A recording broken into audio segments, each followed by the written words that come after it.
이재명 대통령이 유엔 총회 기조연설을 통해 다자 외교 데뷔전을 치렀습니다. 대통령은 계엄을 극복한 대한민국의 민주주의 저력을 역설했는데요. 네, 그리고 대북 정책 기조로는 이른바 엔드 이니셔티브를 제시했습니다.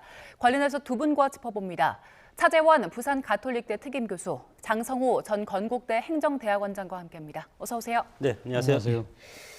네, 이재명 대통령의 유엔 총회 기조연설 약 20분 정도 진행이 됐는데 총평부터 들어볼까요? 어떻게 들으셨습니까? 예, 앞서 소개하신 것처럼 한반도 냉진 종식을 위한 이니셔티브, 그중에서 엔드라는 새로운 또 하나의 신조어를 들고 나왔습니다만 상당히 의미가 있었던 것이 아닐까라는 생각이 듭니다. 북한과의 교류, 관계 정상화, 그리고 비핵화로 이어지는 이 3단계 방식을 통해서 한반도 냉전을 종식시켰다는 부분은 나름대로의 지금 현재의 그 현실에 대한 냉철한 인식에서 비롯된 것이 아닐까 하는 생각이 들고요. 또 하나의 키워드가 대한민국의 민주주의가 복귀됐다는 부분인데, 특히 이 지난해 노벨 문학상을 받았던 한강의 이 소설 소년이 온다는 부분을 인용을 하면서 이런 이야기를 했습니다. 대한민국의 민주주의를 향한 여정을 함께할 모든 이들에게 대한민국의 민주주의 복귀는 빛의 이정표가 될 것이다. 이런 부분들이 상당히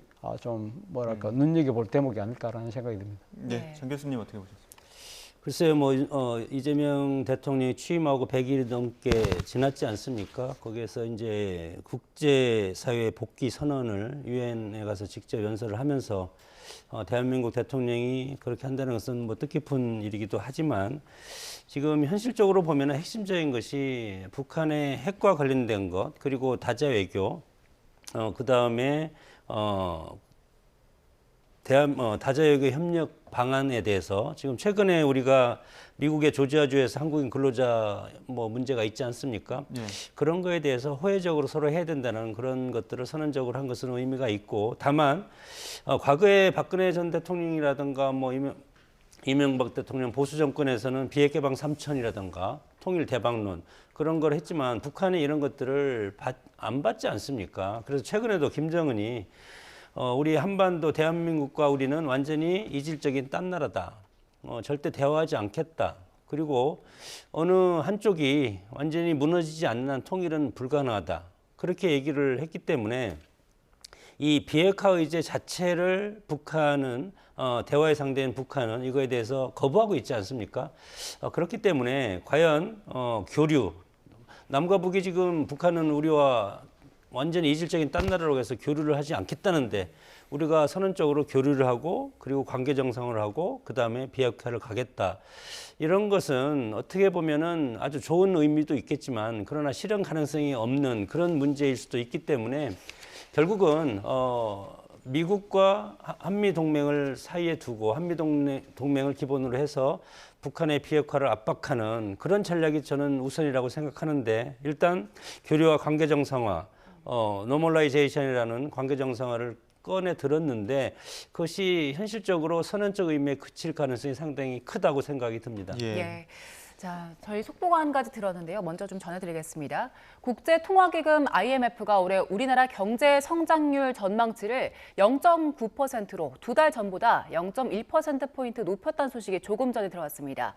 IMF 연례협의단은 오늘 정부 서울청사에서 기자회견을 열어 올해 한국 경제 성장률 전망치를 0.9%로 소폭 높였고요. 내년 성장률은 1.8%로 전망했습니다. 앞서 지난 7월 IMF는 올해 우리 경제 성장률 전망치를 정치 상황과 또 미국 관세 정책의 영향으로 기존 1%에서 0.8%로 낮췄습니다.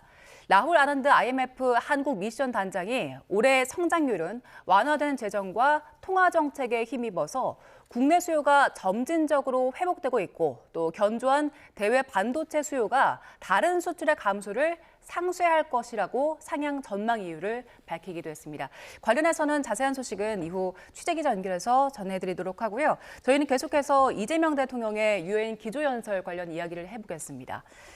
대통령의 그 연설에서 가장 많이 나왔던 단어가 대한민국이거든요. 33번 나왔는데 그 숫자로 평가를 해볼 때 어떻게 평가할 수 있을까요? 일단 대한민국의 대통령으로서의 유엔 기조연설에 나섰기 때문에 대한민국이라는 국호가 아무래도 많이 나올 수밖에 없습니다만, 앞서도 말씀드린 대로 지난 12.3 비상계엄으로 인해서 대한민국의 민주주의가 상당히 위기에 빠졌고 여기에 대해서 국제사회도 상당히 그 충격을 많이 받았지 않습니까? 그렇기 때문에 대한민국은 이제 정상적인 나라로 복귀했다는 부분을 강조하기 위해서라도 대한민국이라는 국호를 여러 번 말씀을 하신 게 아닐까라는 생각이 들고 그 다음에 많이 쓴 단어가 평화라는 단어인데요. 예. 평화가 지금 25에 지금 나왔거든요. 앞서 말씀드린 대로 지금 엔도로 상징되는 한반도 지금 냉전 종식을 위한 여러 가지 방안들을 이야기하면서 평화를 강조한 것인데 특히 지금 일종의 교류의 사문칙으로 이야기하면서 이 뭐랍니까 상대의 체제를 존중하고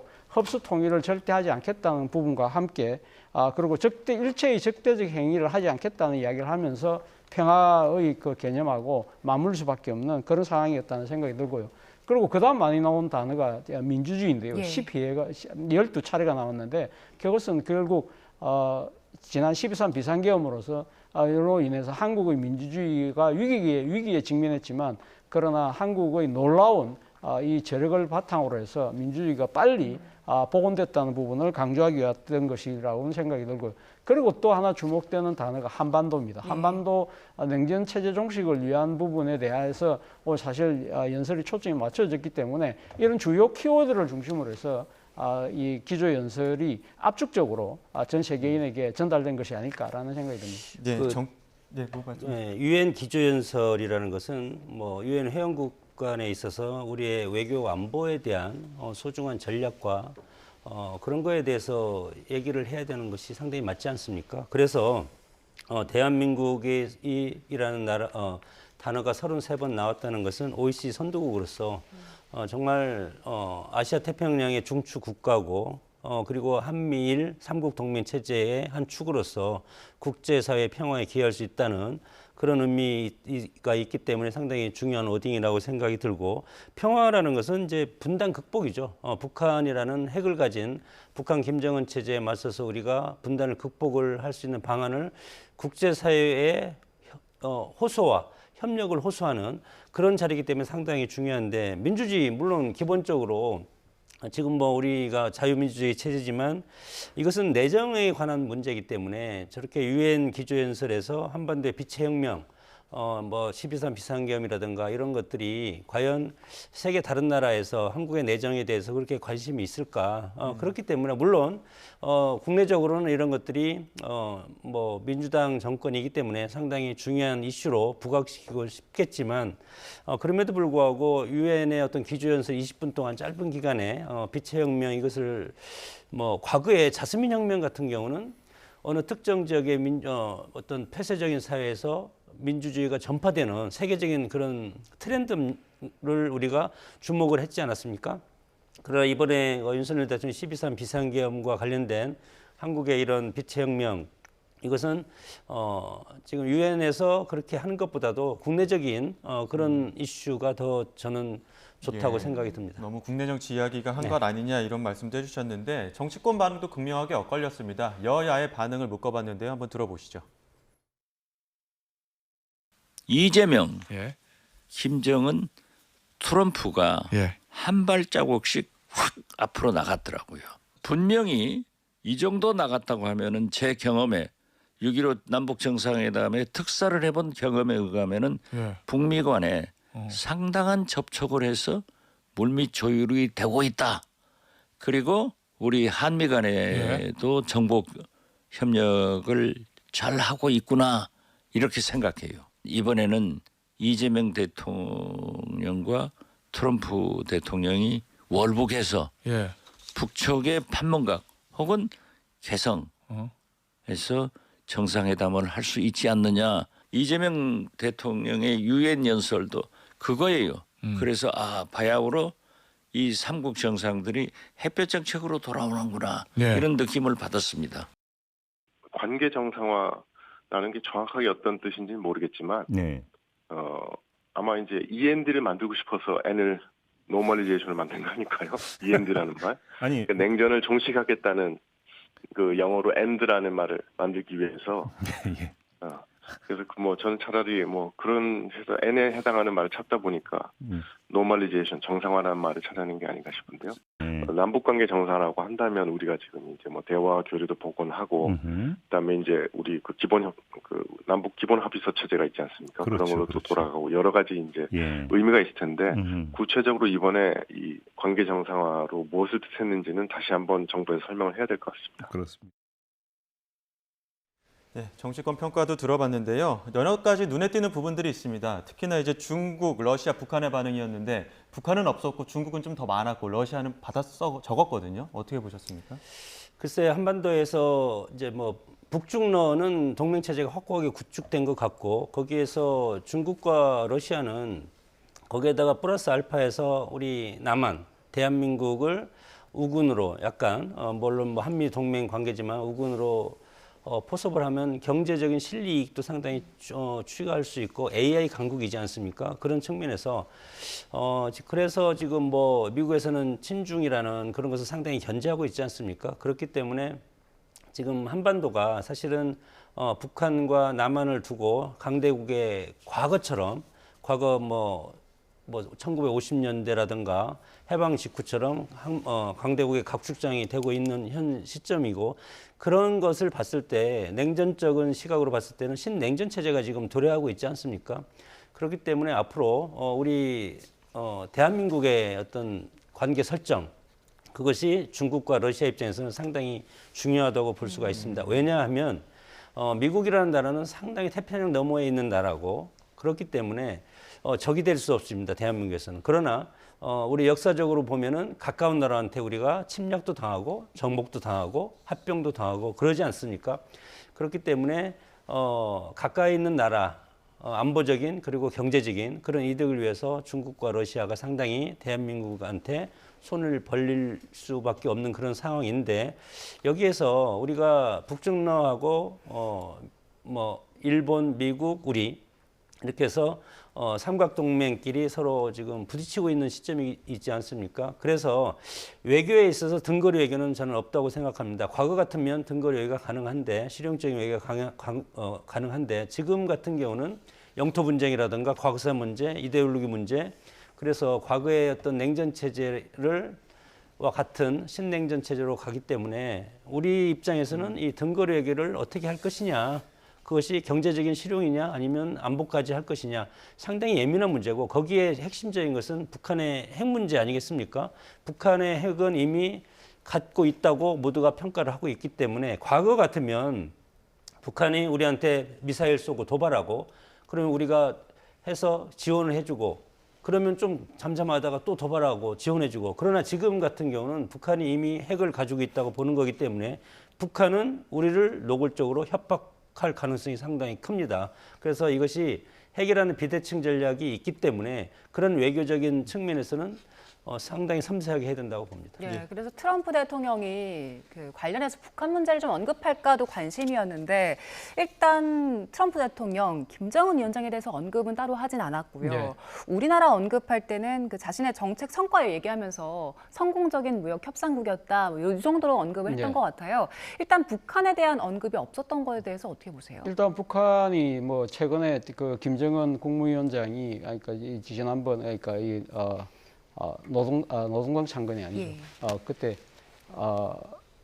공화국 창건과 관련해서 기념 행사를 해서 미국과의 관계, 특히 트럼프 대통령이 좋은 기억을 갖고 있다는 식으로 이야기를 했지만 구체적으로 지금 북한의 비핵화를 전제로 한 협상에 임하지 않겠다는 부분을 분명히 이야기했잖아요. 그러나 바로 이어서 열린 한미일 외교장관 회담에서 미국도 북한의 비핵화는 포기할 수 없는 원칙이라는 부분을 분명히 이야기했거든요. 그렇기 때문에 상당히 이 지금 트럼프 대통령과 김정은 국무위원장 간의 개인적인 친분 관계는 있습니다만 지금 현재 상황을 풀기 위한 기본적인 출발점이 다르다는 것이죠. 그렇기 때문에 이 간극을 좁히는 데 시간이 좀 걸릴 수밖에 없기 때문에 아마도 이런 부분들을 트럼프 대통령이 염두에 두고 이번에는 김정은 국무위원장과 그리고 북한의 문제를 일단 제외했던 측면이 있고 또 하나는 지금 미국 입장에서 봤을 때는 북한의 핵 문제보다 더 지금 시급한 사안을 뭘로 보느냐면 지금 이란의 핵 지금 무기 추진이거든요.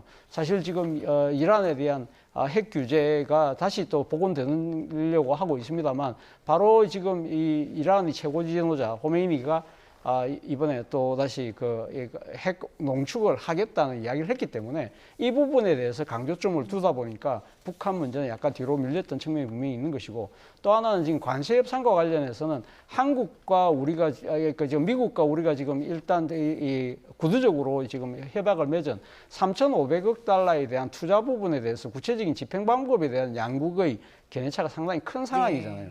그럼에도 불구하고 이 지금 자신의 그 관세 협상의 성과로 대한민국을 들었다는 이야기는 우회적으로 한국에 대해서 일종의 뭐랄까요, 그러니까 이 투자 부분에 대해서 조금 속도를 내달라, 뭐 그런 우회적인 메시지로도 읽힐 수 있겠다는 생각도 듭니다. 네, 이 대통령 방미 일정 중에 또 눈에 띄는 부분이 레리 핑크 세계경제포럼 의장 겸 블랙록 CEO를 만난 부분이었는데, 이 CEO가 일단 월가를 사실상 움직인다고 할 정도로 엄청난 자산 운용을 하고 있지 않습니까? 만나서 아시아의 AI 수도가 될 수 있도록 적극적으로 협력하겠다, 또 MOU도 맺기도 했는데, 여기는 어떻게 보셨습니까?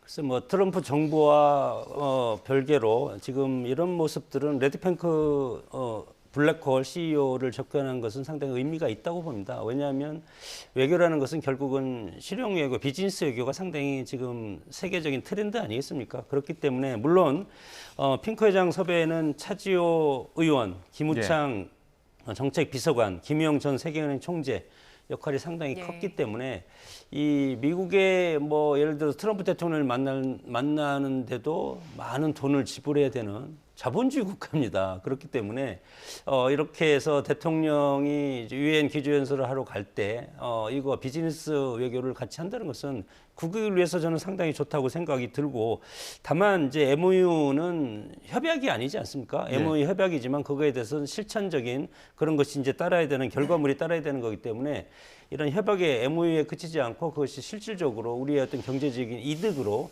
돌아올 수 있는 그런 외교적인 끈끈함과 그리고 인내심, 그런 것들이 상당히 이제 필요하고 전략적인 마인드가 상당히 중요하다고 생각이 듭니다. 물론 이날 MOU 체결을 할 때 뭐 여러 가지가 있지 않습니까? AI 관련된 것, 그래서 AI 허브 구축 협력, 그리고 뭐 마찬가지로 이재명 대통령이 유엔 안보리 지금 뭐 회의를 9월에 회의를 진행하게 돼 있지 않습니까? 여기에 안보리 회의를 이제 내일 새벽에 주재하기로 된 부분 주재하는데 말씀하시죠? 거기에도 마찬가지로 이 AI와 관련된 것을 주제로 해서 지금 주제를 하기 때문에 상당히 이런 것들은 뭐 국민의힘 입장에서도 이런 것들은 많이 할수록 우리 국익에 도움이 되는 것은 좋다고 생각이 듭니다. 예.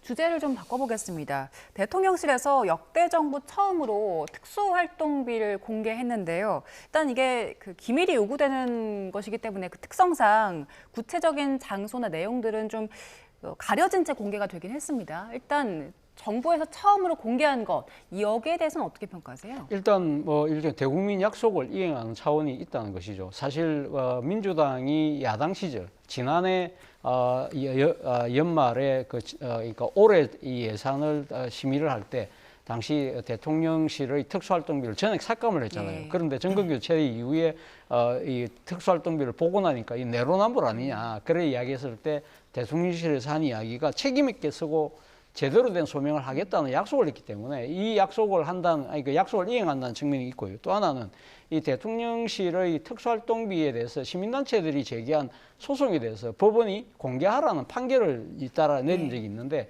이 법원의 판결을 존중한다는 의미가 있는 것이고요. 또 하나는 국민의 귀중한 혈세잖아요. 세금을 대통령실이 허투루 쓰지 않고 있다는 부분을 나름대로 보여주기 위해서 이렇게 공개를 한 것이 아닐까라는 생각이 듭니다. 외교 부분에 좀 많이 쓰기도 했었고, 다른 측면에서 봤을 때는 영화 티켓 가격 일부 쓴 비용들도 나오기도 했었고요. 아니면은 또 그 중증 장애인 직원 채용한 카페를 좀 많이 갔다, 이런 세밀한 내용들도 나오긴 나왔거든요. 이런 부분은 좀 어떻게 평가하십니까?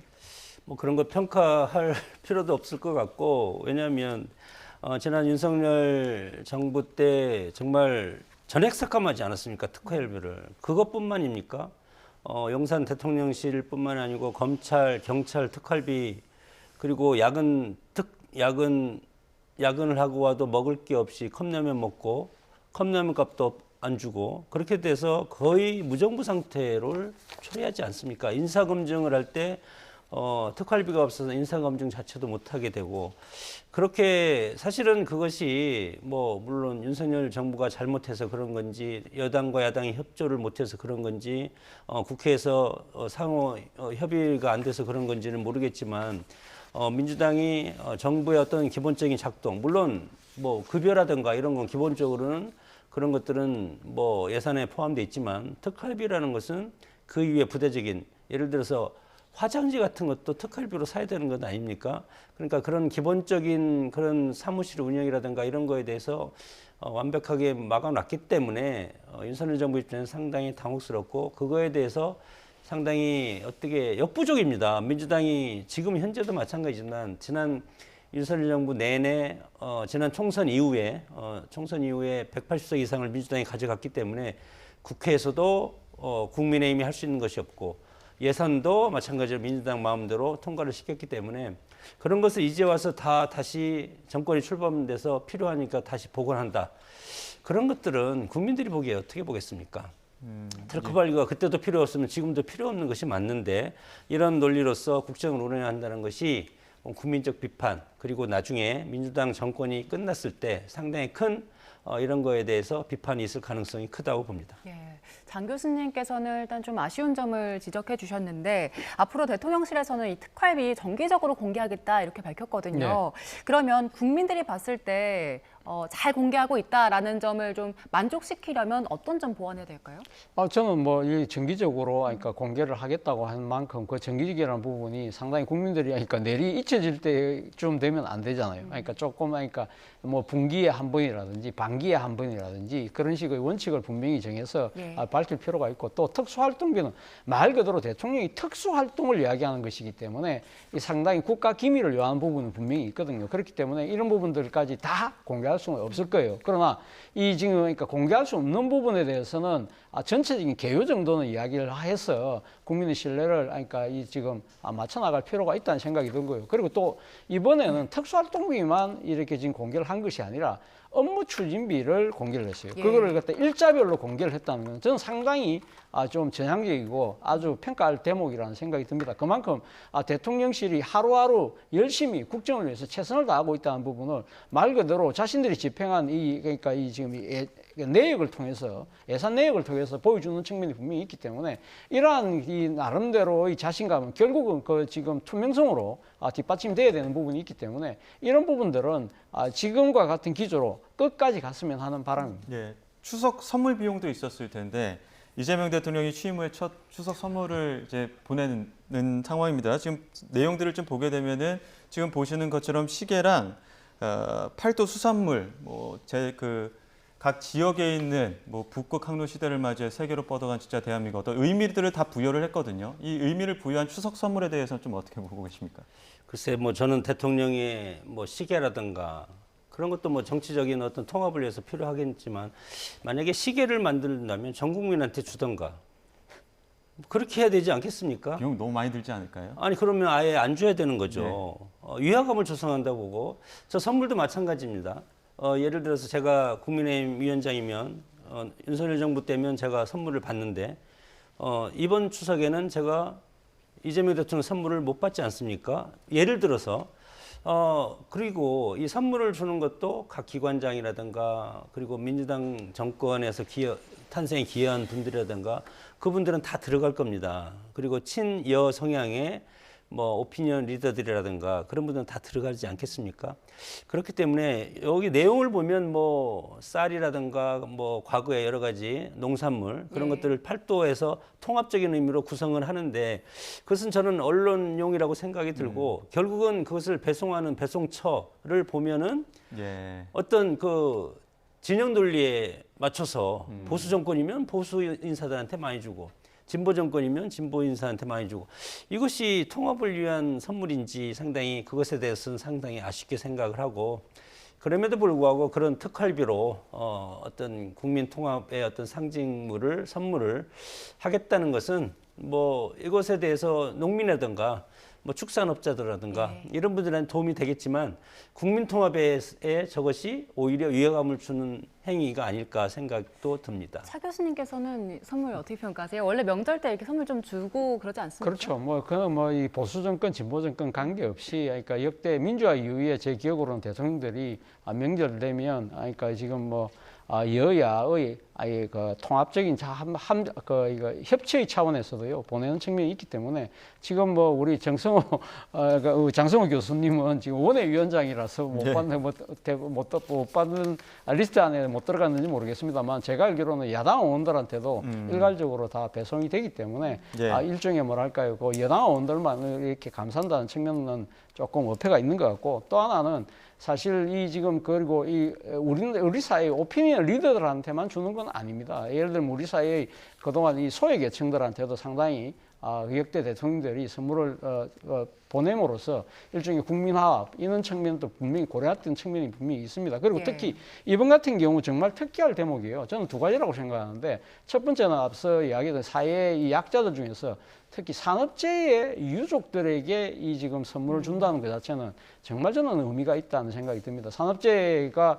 우리나라가 정말 산업재해의 후진국이잖아요. 그래서 정말 목숨이 상당히 소중한 이러한 산업 현장에서의 그 경시되는 풍조를 반드시 척결하겠다는 의지를 담아서 이렇게 보내는 것이고, 그리고 그 유족들한테 보내기 때문에 일종의 노동 존중의 생각이 있고, 또 하나는 선물에 아까 포함되어 있던 그 탁상용 시계입니다. 예. 시계가 사실 이재명 대통령이 집권하고 난 뒤에 제일 국민들 뇌리에 박혔던 말 중에 하나가, 대통령 1시간은 5,200만 국민 1시간이기 때문에 5,200만 시간이라는 거거든요. 그러니까 시계를 저를 보냈다는 이야기 자체는 결국은 내에게 주인 이 시간의 의미를 정말 소중하게 생각을 해서 최선을 다하겠다는 의지로 봐야 되지 않을까 생각이 듭니다. 예, 말씀 중에 속보가 한 가지 들어와서 속보 전해드리겠습니다. 지금 내란 특검이 윤 전 대통령 추가 기소 사건의 첫 공판에 대해서 중계를 신청했다는 소식이 속보로 들어왔는데요.